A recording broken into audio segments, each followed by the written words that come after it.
This video is for you who lives abroad, you love pap, you want to have it fresh every single time, and you don't want to waste time doing it. If this speaks to you, stay tuned and I will show you how. To make pap, you need two things, a corn of choice and water. I used guinea corn or dawa here, but you can use maize or even a mix of both. Now this is what cuts down the time for you. Having already grounded corn before bringing it abroad. Yes, you heard me right. Those machines back home are the best for grinding corn and maize. Apart from skipping blending this yourself, this cuts the fermentation time as you can already sift your pap by 24 hours. Pay attention to the end to get all the details you would need.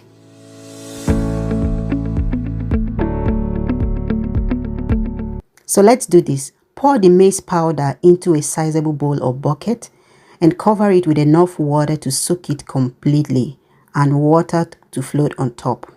Make sure to mix this well so no part of it is left without water.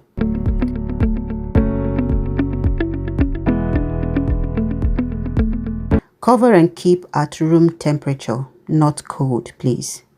After the first 4 hours, mix it one more time because this absorbs water at a crazy rate. Fill with more water. There's nothing like too much water here.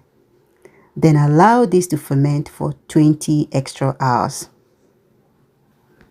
Time is up. Now stir it well and sift.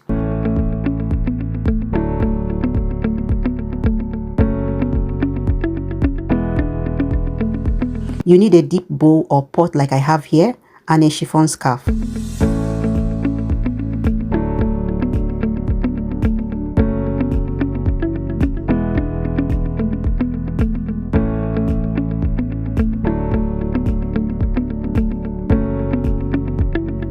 After sifting, you have pap and water on the other side.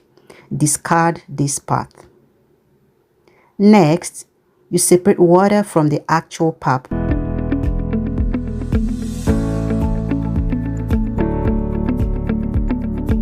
For this, you need cheese bag which allows only water to pass through, leaving your pap behind. Allow it to sit and drain, after which you transfer your pap to a convenient container. Now here are my tips. When you buy your corn or dawa in Nigeria, for example, make sure to wash the corn or dawa thoroughly, then sun dry it before grinding, okay? This will get rid of dirt and maybe pesticide residue. Secondly, if you made just dawa, you have to cook it like I'm doing here. Otherwise, you get a runny pap. Lastly, you can throw in some ginger and cinnamon if you wish. Once ready, add milk and honey or any sweetener you like, and there you have your fresh pap. If you found this helpful, please like, share and subscribe, and I'll see you in the next video. Bye.